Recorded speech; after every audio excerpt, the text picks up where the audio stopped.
Bueno, ahora pasamos a Nancy Angulo. Ella es médico familiar, formada en la Universidad de la Frontera en Temuco, y ella lleva ya bastantes años como asesora en el programa de el modelo de salud familiar en el consultorio CESFAM metodista, que como va a explicar seguramente es un CESFAM administrado por una corporación, pero que es con los subsidios, su subvención estatal como corresponde, por el per cápita. Y además ella tiene un magíster en gestión pública y es docente del programa de medicina familiar de la Universidad de la Frontera. Ella nos va a presentar algo muy interesante, que es la experiencia de más de 20 años en este centro de salud sobre el manejo de multimorbilidad. Adelante, Nancy. Buenos días a todos y gracias por darnos la oportunidad de presentar nuestra experiencia en este congreso. Bueno, yo quisiera partir antes de mostrar la presentación que está grabada entre paréntesis, en explicar que para nosotros este título de multimorbilidad nos hizo un poco de ruido, ya que la morbilidad, según las definiciones, es un estado enfermo de discapacidad o mala salud. Y la OMS habla ya un término más inclusivo, más integral, ya que dice que es toda desviación subjetiva o objetiva de un estado de bienestar. Entonces, cuando hablamos de multimorbilidad, nos da la impresión de que serán entonces muchos estados enfermos, muchas enfermedades. Entonces, pensamos que seguimos con el concepto biomédico y como sabemos, en el lenguaje se construyen realidades. En la medida que sigamos con el término de morbilidad y multimorbilidad, quizás va a existir entonces esta idea centrada en lo biomédico. Es por eso que en nuestra presentación no le pusimos multimorbilidad, sino que hablamos de atención integral, de control integral. Y debo recalcar que no es una experiencia de 20 años. Quizás desde el 2005 teníamos algunos planes pilotos en que un médico de familia de un módulo atendía de esta manera integral. Y esto fue de manera intermitente. Pero ya desde el año 2014 se formalizó y se hizo, entre comillas, obligatorio para todos los módulos que funcionan en el CESFAM metodista. Y por último quería acotar que la presentación está grabada debido a que se me dijo que solo disponía de 15 minutos. La presentación en un inicio duraba casi media hora, así es que tuve que recortarla y grabarla varias veces, y es por eso que ahora podemos dar paso a esta presentación grabada. Gracias, Nancy. Atención Integral de Salud CESFAM metodista, elaborado por Dr. Jorge Donat, becado Medicina Familiar de tercer año, enfermera universitaria Jimena Sangüesa, coordinadora Unidad de Calidad y Unidad de Gestión, doctora Nancy Angulo, que les habla, médica de familia, médica asesora CESFAM metodista. Primero les cuento que el CESFAM metodista se encuentra ubicado en la calle O'Higgins 01449 de la ciudad de Temuco, en la región de la Araucanía. Es un organismo no gubernamental que hasta el año 2014 dependía de la Corporación Metodista de Chile y desde entonces depende de la Fundación de Salud de la Iglesia Metodista de Chile, la Araucanía, siendo un centro autogestionado. Este centro de salud es un delegado con convenios vigentes por decreto con fuerza de ley 186 con financiamiento exclusivo y único según per cápita. Un poco de historia. En el año 1967 se comienza la construcción del actual edificio con la finalidad de tener un jardín infantil y un sector para un policlínico de beneficencia por iniciativa del pastor metodista Don David Lowry Sketch y su esposa la doctora Mary Sue Hart. Financiamiento por medio de aportes de la Iglesia Metodista. El 9 de septiembre del año 1983 obtiene la autorización del Servicio de Salud Araucanía Sur de acuerdo a Resolución 1273 para brindar atenciones de salud. En agosto del año 1998 inicia el convenio con el Ministerio de Salud como Centro de Salud Familiar, siendo uno de los pilotos a nivel comunal y uno de los pocos que comenzó inmediatamente como Centro de Salud Familiar. En este año se produce el término de aportes de la Iglesia Metodista y desde entonces el CESFAM se financia solamente por medio del per cápita. Funcionamiento interno. Nuestro CESFAM está dividido en 4 módulos con población a cargo de médico, enfermera y TENS. El resto de los profesionales son transversales. No existe un SOME centralizado, sino que esta función es cumplida en gran parte por el TENS de módulo, que realiza una tarea de priorización de las atenciones a los usuarios y dación de horas. El trabajo en equipo del TENS, enfermera y médico de módulo permite priorizar a los usuarios según complejidad y necesidad de estos. El TENS agenda horas para consultas y controles médico, de enfermera y nutricionista. Controla signos vitales de pacientes para la atención de médico. No se trabaja por programas, por lo tanto no existen profesionales exclusivos asignados a estos. Existen los encargados de programa que realizan las labores administrativas y de coordinación, supervisados y monitoreados por una coordinación técnica. ¿Qué nos motivó a cambiar?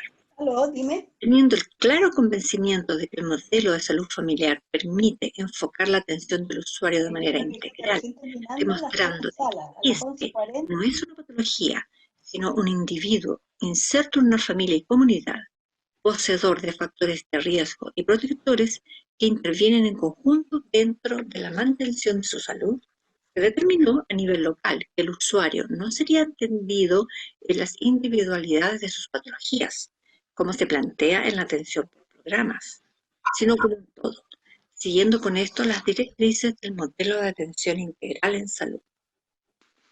Nos planteamos los siguientes objetivos específicos.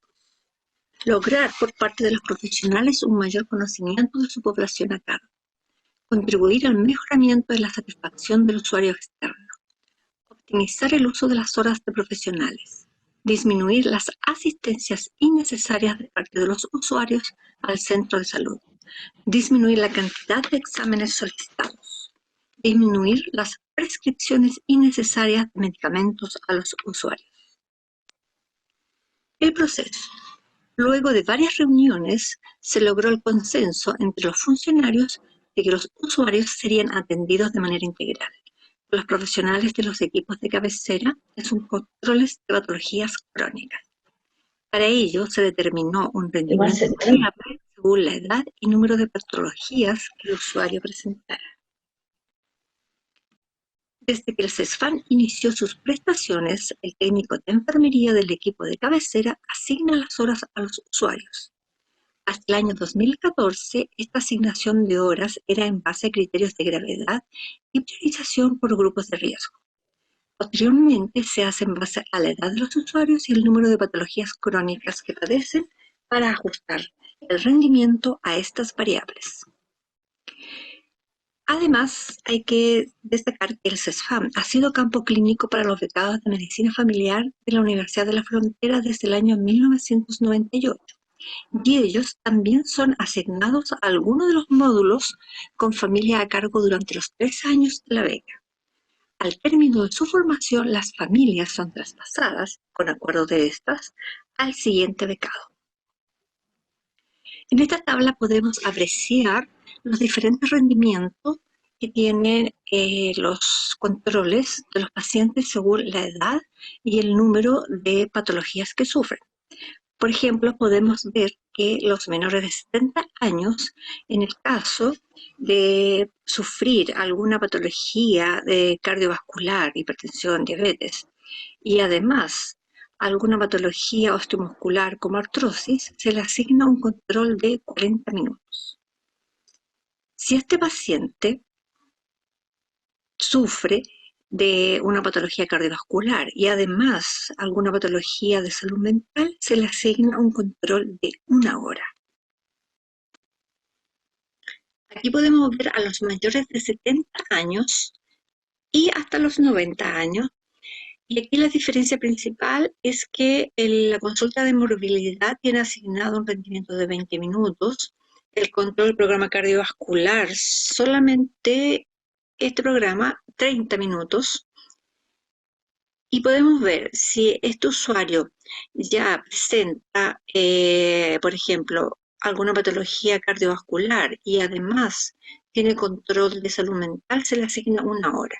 Y de ahí hacia abajo, todo es 1 hora. Por ejemplo, si se controla cardiovascular y además neurológico, 1 hora. Si es cardiovascular y además alguna patología del programa ERA, igual es 1 hora. Aquí ya tenemos los usuarios mayores de 90 años. Y aquí asignamos rendimiento para la consulta de morbilidad de 20 minutos, para el control crónico cardiovascular de 40 minutos y todos los otros programas crónicos de 40 minutos. Y si el usuario sufre de alguna patología del programa cardiovascular y además del programa ERA, son 60 minutos. Y de ahí hacia adelante son todos 60 minutos. En esta diapositiva vemos el rendimiento de los controles de seguimiento. Por ejemplo, luego de un control anual, se asigna un control para ver algún cambio de prescripción o alguna revisión de un examen extra que se le solicitó al paciente. En el caso de que tenga menos de 90 años, se le asigna 20 minutos. A los mayores de 90 años se le asigna 30 minutos. Y todos los ingresos al programa, a los diferentes programas, ya sea cardiovascular, salud mental, se le asigna 60 minutos. Esto dado principalmente porque en esta oportunidad se abre el tarjetón de crónicos y además se les hace el tarjetón familiar con el inicio del genograma estructural y relacional. En esta diapositiva se muestra el registro clínico electrónico y es para ver cómo se asignan los cupos a los pacientes. Aquí, por ejemplo, tenemos a la paciente Jimena Sangüesa Villarroel, a la que se le ha asignado 2 cupos de media hora cada una. Lo más probable que corresponda a un ingreso al programa de control crónico o bien corresponda a una paciente que tiene múltiples patologías de diferentes programas. Tarjetero integral impreso. En esta diapositiva se puede apreciar el tarjetero integral de papel o cartón que en algún momento utilizamos, y como ustedes aprecian aquí es un poco engorroso. Tiene muchos datos que están en un solo plano y eso dificultó la interpretación.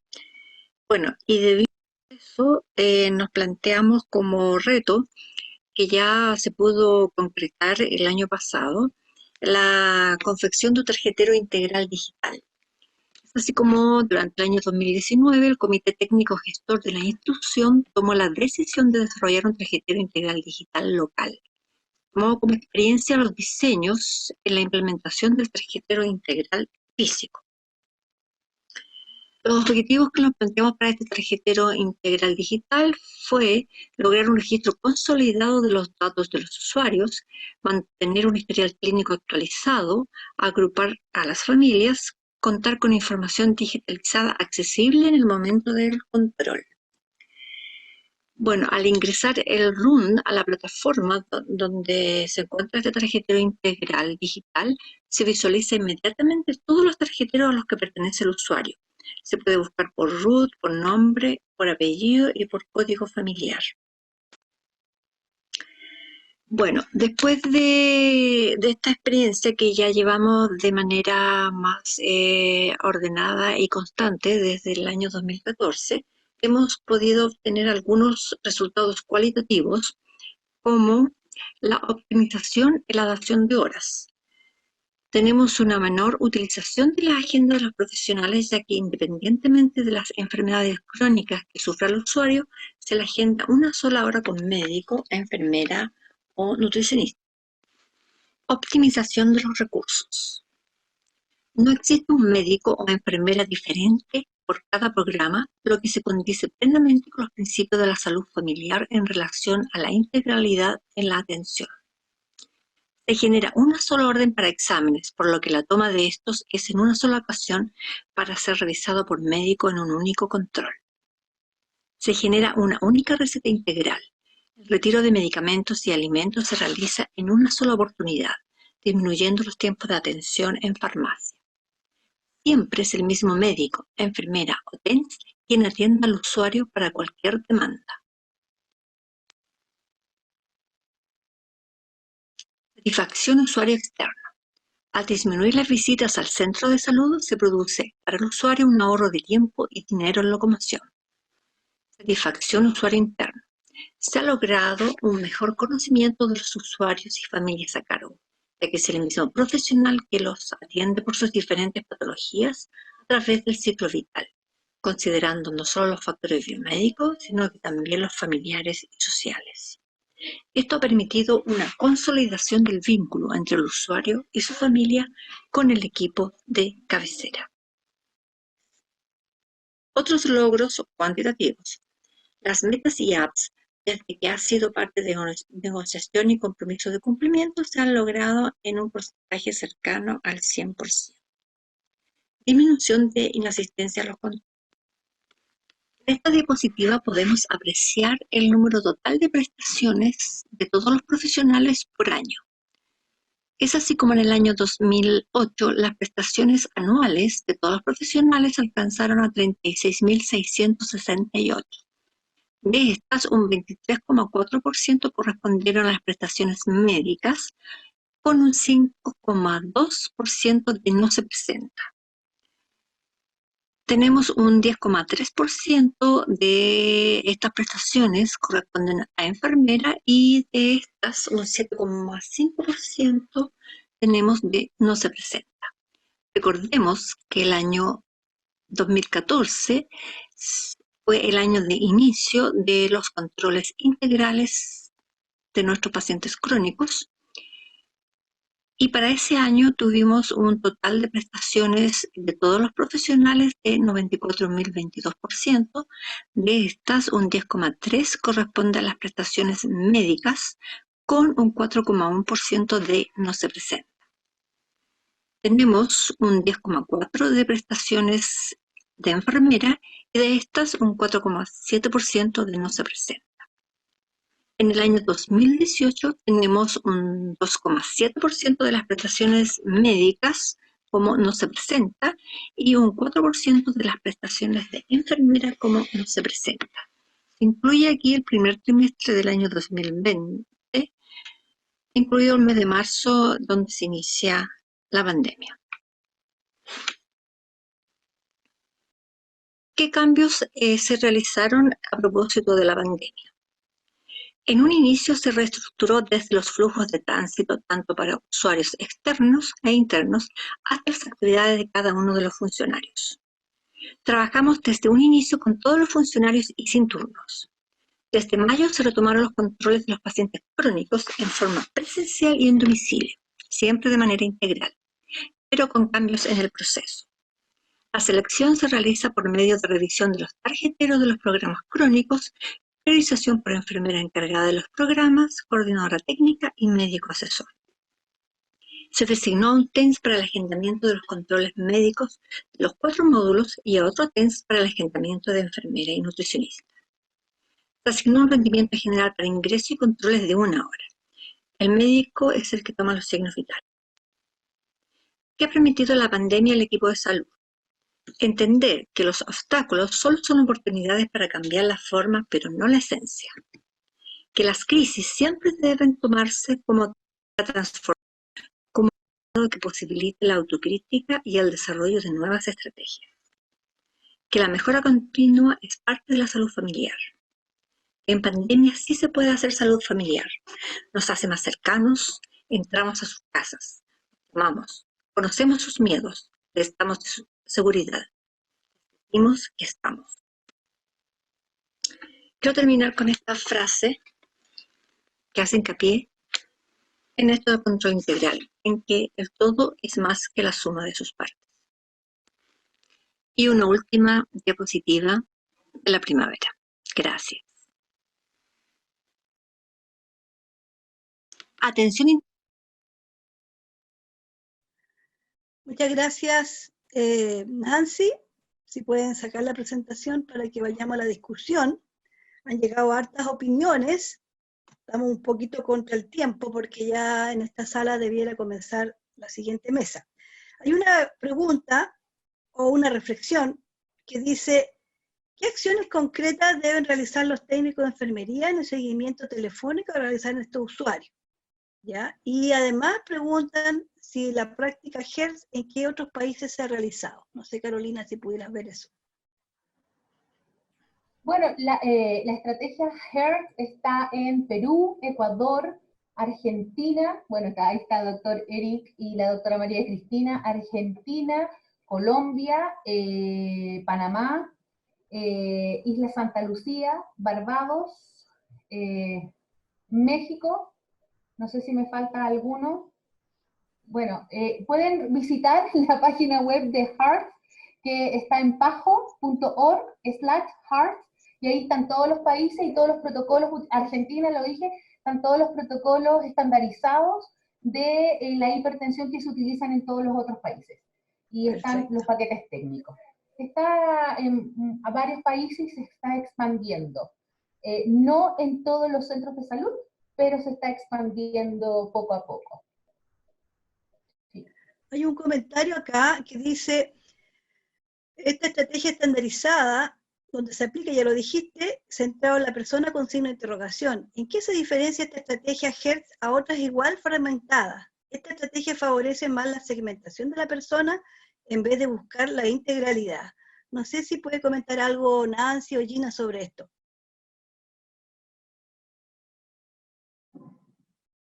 ¿Nancy?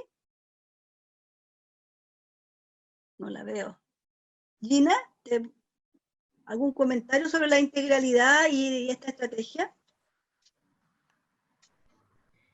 Ya, es que justo se me está cortando un poco internet, pero, o sea, yo creo que todos los esfuerzos que tienen que ver con ampliar la mirada de lo que es una persona con distintas dolencias o distintas patologías contribuye al trabajo que se debe hacer en los equipos que estamos tan acostumbrados ya en Chile a trabajar, donde en el fondo no es solo un profesional el que ve a un paciente, sino que son estrategias que son intervenidas desde distintos ámbitos. Por lo tanto, uno tiene que ir aprendiendo a ir complementando dentro de estos procesos, como mencionabas, Nancy, de mejora continua, todas aquellas posibilidades que permitan a los usuarios recibir una mejor atención de salud. Y aprovecho de felicitar a Nancy en realidad porque el trabajo que están haciendo en el CEFAM es tremendamente bonito, es tremendamente integrado a ese territorio y me fijaba en los niveles de NSP que habitualmente son bastante altos. Ustedes los tienen muy bajos, yo creo que son los más bajos que yo he podido ver en alguna parte. Así que muchas felicitaciones y bueno, tenemos que seguir trabajando obviamente y viendo todas las instancias que nos permitan atender mejor a nuestros usuarios. Y esta crisis, esta epidemia, creo que efectivamente ha sido una gran oportunidad de poder mirar otra vez al paciente en su entorno real, que es su casa, así que creo que tenemos que seguir adelante en nuestro trabajo. Muchas gracias, Gina. En relación a, justamente Nancy preguntaban, dice, ¿cuántos percapitados tiene el CEFAM? Y aunque no se trabaja por programa, sin embargo hay encargados de programas. ¿Si podría aclarar esto? 13.511-2020. Actualmente tenemos inscritos validados 13.520 para este año. En relación a la pregunta de los encargados de programa, se refiere a que estos encargados de programa lo que hacen en el fondo es realizar la estadística. y coordinar la parte administrativa de los programas.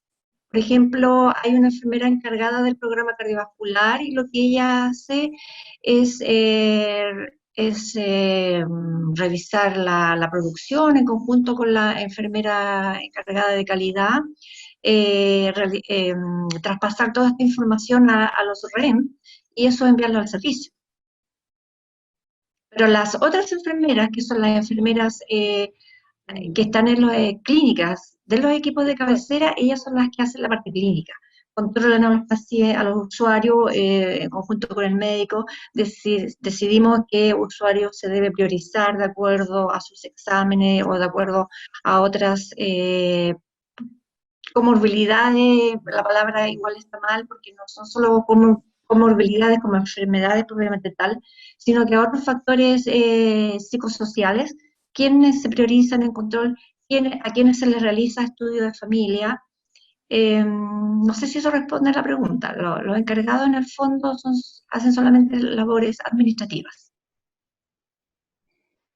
Lilian, quiero comentar algo. Sí, dime la nomás, estrategia Carolina. HEART es una herramienta más para atender en este contexto de multimorbilidad.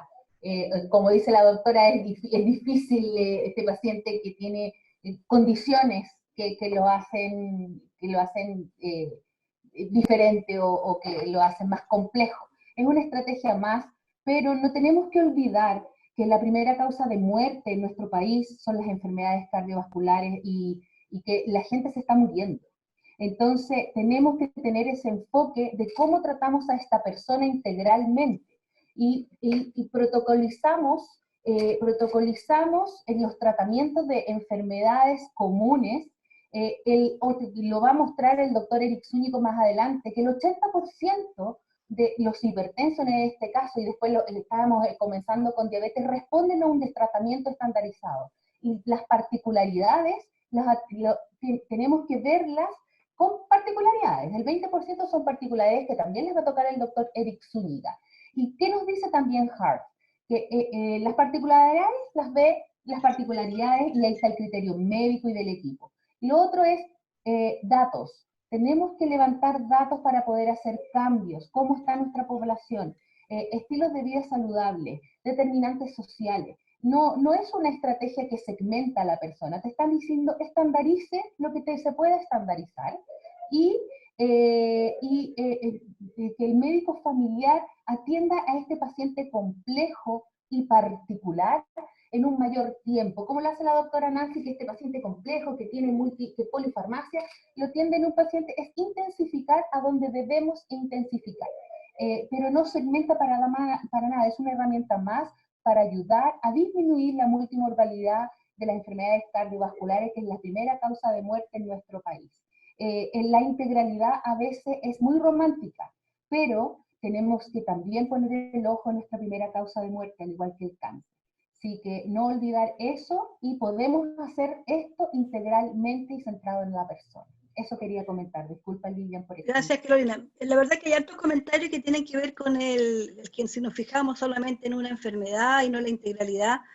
Y también yo quería destacar un poco, me llamó la atención en el caso del metodista, el número de atenciones médicas. No sé si podrías, Nancy, explicar un poquito sobre cómo es el sistema allá en metodista y la integralidad. Bueno, salía en una de las diapositivas que nosotros trabajamos internamente. La población está dividida en 4 módulos. Cada módulo tiene una población a cargo más o menos de 3.500, 4.000 usuarios. Y estos usuarios son atendidos por el médico del módulo y la enfermera del módulo. Es decir, cada uno de los médicos que están en un módulo solamente ven los usuarios de ese módulo. No existen médicos transversales. Población a su cargo. Tenemos población a cargo, familias a cargo. Por lo tanto, en un principio, bueno, conversábamos con Lili con la asignación de los becados. Los becados también se asignan a un módulo. Entonces, si falta cualquier médico del módulo, incluidos los becados, esos usuarios no van a ser vistos por otros médicos, salvo que sea una consulta de urgencia, de morbilidad, por supuesto se le da la solución, pero los controles crónicos esperan hasta que llegue su médico de cabecera. Y lo mismo ocurre con la enfermera. Si la enfermera no está por alguna licencia o algo, solamente aquellas cosas que son muy urgentes se les deriva a otra enfermera, si no tienen que esperar hasta que llegue la enfermera. Ahora, estos controles son en todo el ciclo vital. El médico ve control del niño sano, del mes, de los 3 meses, todos los controles en realidad. Muy interesante. Bueno, estamos en la hora, ya están esperando lo de la siguiente mesa, que es de cáncer. Así que muy agradecido, yo creo que este tema claramente da para seguir discutiendo. Yo creo que ha sido muy interesante conocer la experiencia de Gina, Carolina y de Nancy. Y los invitamos a cualquier cosa, están los correos para que puedan hacer preguntas si quedaron cosas en el tintero. Muy agradecido y ya estaríamos terminando esta mesa y dándole mucho agradecimiento a Gabriela Navarrete, que es becada y que también es del consultorio metodista. Muchas gracias, hasta luego. Muchas gracias, hasta luego. Muchas gracias, gracias por la oportunidad. Hasta luego, muchas gracias.